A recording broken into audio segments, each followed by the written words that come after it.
Hello বন্ধুরা, good morning, welcome back to my channel happy DP family. তোমরা সবাই কেমন আছো? আশা করছি সবাই ভীষণ ভালো আছো। আমরাও মোটামুটি ভালো আছি। তো সকালবেলা ঘর গোছানো থেকেই তোমাদের সামনে ব্লগটা স্টার্ট করে দিলাম বন্ধুরা। ঘুম থেকে উঠে জামা কাপড়গুলো এত চারিদিকে ছড়িয়ে ছিল, তাই আগে জামা কাপড়গুলো গুছিয়ে নিয়ে পেট ভরে জল খেয়ে নিচ্ছি খালি পেটে। তো তারপরে এই যে বাসি ঘরটা ঝেঁটিয়ে নিচ্ছি। বরমশাই যেহেতু কাজে যাবে, বুঝতেই পারছো জামা কাপড়গুলো আগে গুছানোর কারণ কি জানো তো বন্ধুরা? চারিদিকে এমনভাবে ছড়িয়েছিল, নিজের ঘরে নিজেরই আর মন টিকছিল না। তো তারপরে যাই হোক, ওদিকে মোটামুটি গুছগাছ করে নিয়ে চলে আসলাম সোজা শ্বশুর মশাইয়ের ঘরে, মানে বাবার ঘরে। তো বাবার ঘরে এসে এই দেখো বাবার ঘরে বিছানাটা গুছিয়ে নিচ্ছি। বাবা আজকে বেশ সকালে ঘুম থেকে উঠেছে, কেননা জাল পেতেছিল তো মাঠে, তো সেখানে মানে মাছ ধরতে যাবে বলে। তো আজকে বেশ সকালে বাবা ঘুম থেকে উঠে চলে গেছে মাঠে। তো বেশ ভালোই হয়েছে, আমি বিছনাটাও সকাল সকাল গুছিয়ে নিয়েছি। কেন বলো তো, বাসি বিছনা ঘরে পড়ে থাকলে না বেশ মানে ভালো লাগে না একটা মনের মধ্যে। তো এদিকে কাজ করতে করতে পেটে একটু মানে ছোটখাটো একটু ছুঁচোয় ডাউন মারছিল। তো তাই আমি ভাবলাম যে একটুখানি জলমুড়ি খেয়ে নিই। প্রতিদিনকারই সকালের টিফিন এটা আমার, যদিও বা, তো তবুও তোমাদের সাথে আজকে একটুখানি শেয়ার করলাম। তো জলমুড়ি খেয়ে টেয়ে নিয়ে আবারও কোমর বেঁধে লেগে যাব কাজে। তো চলো, এই দেখো গোবর নিয়ে চলে যাচ্ছি সোজা ছাদে বন্ধুরা। তো ছাদে গিয়ে এবার গোবরটা দিয়ে দেবো ঘেটে, চটটা পেতে নিয়ে তারপরে ঘেটে দিচ্ছি। কেন বলো তো, বেশ কয়েকদিন ধরে এত সুন্দর রোদ দিচ্ছে কি বলবো। তো এইরকম রোদ যদি 10 দিন দেয়, ব্যাস আমার জ্বালানি মোটামুটি গুছানো হয়ে যাবে। আর ওইদিকে তো উঠানে তো আমি কাঠ পাতা তো মোটামুটি ছড়িয়ে দিয়েইছি, ওগুলোও শুকিয়ে যাবে। আর ছাদের উপরে এই যে গোবরগুলো ঘেটে দিচ্ছি, এগুলোও শুকিয়ে যাবে। তো চারিদিকে আমার সব দিকেই কাজ মোটামুটি কমপ্লিট হয়ে যাবে। তো তারপরে এই দেখো ছাদের উপরে গোবরগুলো ঘেটে দিয়ে নিয়ে চলে এসেছি সোজা কলপারে বন্ধুরা। যেহেতু সকালবেলা রোদ্দুরটা ভালো দিচ্ছে, দুপুর দিকে হালকা মেঘলা করছে তাই কি, কিন্তু সকালের রোদটা কিন্তু একদম মনের মতন হচ্ছে। তো তার জন্য সকাল সকালই জামা কাপড়গুলো আজকাল খুব মানে সকালে উঠেই বলতে পারো কেচে দেওয়ার চেষ্টা করছি, যাতে করে তাড়াতাড়ি করে জামা কাপড়গুলো শুকিয়ে যায়। যতই হোক রোদে শুকালে না জামা কাপড়, সেই জামা কাপড় একটা পরে যেন মজাই আলাদা। আর যতই তুমি ঘরের পাখার হাওয়ার নিচে শুকাও না কেন, তবুও যেন একটা কিরকম নরম নরম ভাব থেকেই যায় জামা কাপড়ে, তাই না? তো সেই কারণেই এই যে জামা কাপড়গুলো মেলে টেলে দিয়ে নিয়ে, দেখতেই পাচ্ছ রোদটা কিরকম চনমনা হয়ে উঠেছে বন্ধুরা, বুঝতেই পারছো তোমরা। আমার আর সেরকম ভাবে খুলে বলার মতন আর কিচ্ছু নেই। তো তারপরে এদিকে বাসটায় না একভাবে রোদ থাকে একবারে সকাল থেকে সেই বৈকালবেলা পর্যন্ত। তার জন্য এই বাসটাতেই বেশি করে জামা কাপড় দিলাম, আর দুটো একটা মেয়ের জামা কাপড় দিলাম। আর এদিকে দেখো মেয়েকে বসিয়ে দিয়েছি পড়তে।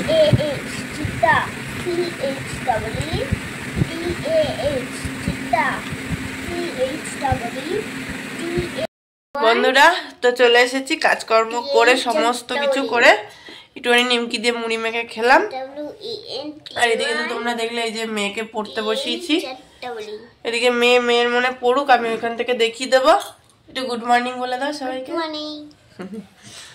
তো চলো বন্ধুরা, আজকে আবার ওই পাড়ায় ইটে মাছ এসেছিল, অনেক দিন পর ইটে মাছ খাবো জানো তো, অনেক দিন পর। সেই অনেক দিন আগে বড় মাসে এনে দিয়েছিল, ইটে মাছ খেতে চেয়েছি, 1.5 কিলো এনে দিয়েছিল। অনেকদিন বসে খেয়েছিলাম, তার ভালো লাগছিল না। তো যাই হোক, বাদ দাও। তো এবার কি, তো এবার মাছটাকে ধোবো, কিন্তু দুঃখের বিষয় হলো বড়মশাই এবার ইটে মাছ খায় না, বুঝলে। তো ইটে মাছ দেখে এবার ওকে ফোন করবো, ফোন করে নিয়ে ওকে জিজ্ঞেস করবো যে কি খাবে। ডিমে, ও যদি না খায় মাছ তাহলে ডিমের ঝাল করবো, আর যদি খায় তো তাহলে ভালো, রাতে আবার রুটি করবো, এক তরকারি ভাতই করবো, বুঝলে বন্ধুরা। আর এদিকে মেয়ে পড়ুক, চলো ওই মাছটা চটপট করে ধুয়ে নিই। যাই বলো না কেন বন্ধুরা, ইটে মাছটা কিন্তু মোটামুটি বেশ ভালোই লাগে যদি মাংসের মতন কষা কষা করে রান্না করা যায়, কি তাই তো? তো সেরকমই করার ইচ্ছা আছে। তো জানি না খেতে কতটা টেস্ট হবে, কিন্তু আমি একদম 100% দিয়ে মাংসের মতন করার চেষ্টা করব। তো মাছটাকে ভালো করে চলো ধুয়ে নিই, ধুয়ে টুয়ে নিয়ে তারপরে একটুখানি নুন হলুদ মাখিয়ে রাখবো। মাখিয়ে রেখে নিয়ে ওদিকে আমি মশলা টশলাগুলো করে নেব, যাতে করে আমার দুদিকের কাজটাই ঝটাপট করে হয়ে যায়। আর এদিকে মাছটা আমি ভালো করে যতটা পারছি ধুয়ে নিচ্ছি, ভালো করে একদম ফ্রেশ করে, বুঝতেই পারছো। তো চলো, মাছটা মোটামুটি ধোয়া কমপ্লিট হয়ে গেছে। এবার মাছটাতে একটুখানি হালকা করে নুন হলুদ মাখিয়ে নিই। নুন তো ফার্স্টেই দিয়ে দিয়েছি, আর এবার একটু নুন হলুদ দিয়ে নিয়ে ভালো করে মাখিয়ে নিচ্ছি মাছটায়, যাতে করে 3 পিস মাছ। কেন বলো তো, ওই যে বড়মশাই খায় না বললাম। আর এই যে আলুটা হালকা করে ভেজে নিচ্ছি, আর আলু আর পেঁয়াজ এই আলু পেঁয়াজ দিয়ে হালকা করে মাছটা সুন্দর করে বেশ করে ঝাল দেব। বেশি করে ঝাল মানে বুঝতেই পারছো, আমি যেহেতু ঝাল সেরকম খেতে পারি না, মোটামুটি খেতে পারি, ওরকমভাবেই ঝাল দেবো, বুঝেছো? তো এই যে মোটামুটি মাংসের মতন করে কষানো শুরু করে দিয়েওছি আমি। তারপরে মশলাটা ভাজা হয়ে গেলে বন্ধুরা এবার জলটা ঢেলে দিয়েই ব্যাস রেডি আমার ইটে মাছের ঝাল। তো তারপরে এই দেখো একদম মানে 100% দিয়ে একদম কষানো কষানো কষানো শুরু করে দিয়েছি। তারপরে এই যে এবার মাছটা হয়েও গেছে, এবার আমি নামিয়ে নিচ্ছি। আমার বরমশাই যেহেতু খাবে না মাছ, ওর জন্য আবার একটু ডিমের ঝাল দিতে হবে। তো ডিমের ঝাল দেবো, আগে মাছটা নামিয়ে নিয়ে কড়াটা ভালো করে ধুয়ে নিই, যেহেতু যেই মানুষটা যেটা খায় না তাকে সেই কড়াই না করে দেওয়াই ভালো, তাই না? একটা মনের মধ্যে একটা ঘৃণাও চলে আসে। দেখো বন্ধুরা রান্না বান্না কমপ্লিট, দেখতেই পাচ্ছ। আর আজকে রান্না দুপুরের মেনু কি বলো তো আমাদের? এই যে ভাত, তার সাথে রয়েছে ইটে মাছের তরকারি। তোমাদেরকে তো বললাম ইটে মাছ নিয়েছিলাম সকালে, আর বরমশাই যেহেতু ইটে মাছ খায় না তাই বরমশাইয়ের জন্য ডিমের ঝোল, ডিমের ঝোল না সরি ডিমের ঝাল। তো এটাই আমাদের আজকের দুপুরের মেনু। তো এই যে এদিকে ভাবছো তো আমার আবার কি হলো, এরকম কেন বসে আছি? দাঁড়াও বলছি। আমি নিজেও জানি না আমার কেন এরকম হলো, আর আমি কেন এরকমভাবে বোকার মতন বসে আছি। মেন বিষয়টা কি হয়েছে বলো তো বন্ধুরা? ঘুম থেকে উঠেছি, স্নান দান করে রান্না টান্না করে নিয়ে ঘুমাইছি একটুখানি দুপুরে।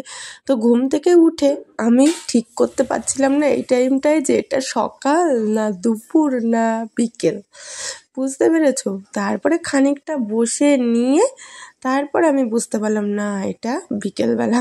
তো যাই হোক আমার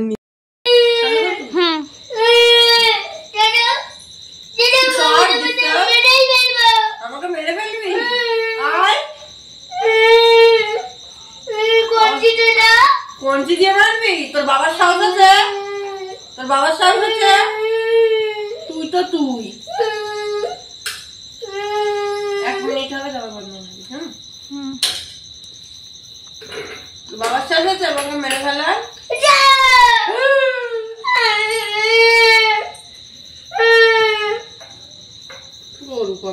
দাঁত মুখ খিচাও না কাকি, এমনি রুগা পেট পেটকে, তারপরে দাঁত মুখ খিচালে কেমন লাগে? চুপ করো না। তোর বাবা তো হাসো।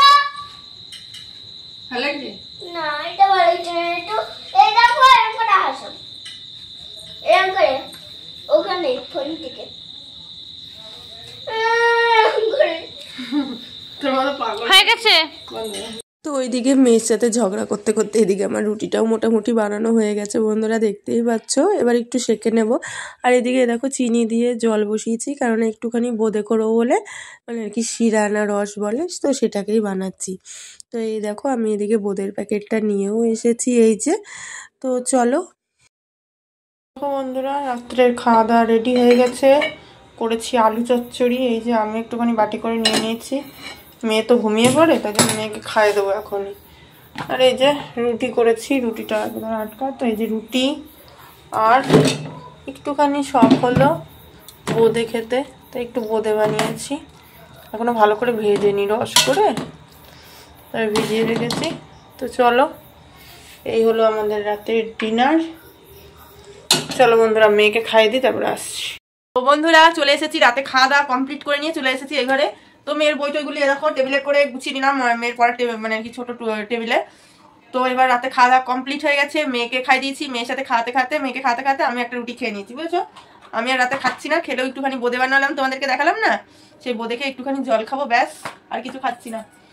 আর কি বলতো বন্ধুরা, রুটি তরকারি এগুলো ঠান্ডার সময় খেতে ভালো লাগে। হ্যাঁ এখনো সেরকম একটা ঠান্ডা পড়েনি, এটা ঠিক, কিন্তু কি বলতো খেতে ভালো লাগে, মানে বানাতে না বিরক্ত লাগে, বিশ্বাস করো। আর আমার একটা কি জানো তো বন্ধুরা, তোমরা আমাকে সারাদিন রান্না করতে দাও, আমার কোনো সমস্যা নেই, কিন্তু সন্ধ্যার পরে আমার এক ফোঁটা, বিশ্বাস করো না, ইচ্ছা করে না যে জলটা নিয়েও খেতে, কিন্তু কি করবো বলো, ইচ্ছা না করলে তো খেতেই হবে। তো যাই হোক মেয়ে ঘরে টিভি দেখছে, আর আমি এ ঘরে এসেছি বিছনা টিছনাগুলো ঝাড়তে। এই বই টই সারা বিছনা হয়েছিল, বই টইগুলো গুছিয়েছি, এবার বিছনাটা ঝাড়বো, ঝেড়ে নিয়ে মা মেয়ে দুজনে একদম ঘুম দেবো। মেয়ে তো এই ঘুমাবে একদম কালকে সকালের আগে না, আর আমি উঠবো সেই বরমাসায় আসবে 11টার সময়, সেই তারপরে, তার আগে আমি আর উঠছি না। এখন বাজে 9টা মতন, তো আরামসে 2-2.5 ঘন্টা ঘুম হয়ে যাবে, বুঝেছো বন্ধুরা? তো চলো আজকের মতন এখানে টাটা বাই বাই করে দিচ্ছি। সবাই ভালো থেকো, সুস্থ থেকো, আর আমার প্রতিদিনকার ডেলি ব্লগগুলো তোমাদের দেখতে কেমন লাগে না লাগে অবশ্যই কমেন্ট করে জানিও, কারণ তোমাদের মিষ্টি মিষ্টি কমেন্ট করতে আমার ভীষণ ভালো লাগে। আর একটা কথা, তোমরা কেউ আমার পরিবারে এসে কেউ কিন্তু যেও না বন্ধুরা, একটুখানি সময় দিও, তোমাদের এই দিদিভাইকে সবার পরিবারে তোমার এই দিদিভাই পৌঁছে যাবে। তো চলো বন্ধুরা, আজকে আমাদের tata bye bye, good night করে দিচ্ছি। সবাই ভালো থেকে সুস্থ থাকো, দেখাবে নতুন একটা মিষ্টি ব্লগের সঙ্গে কালকে সকালে। Tata, good night.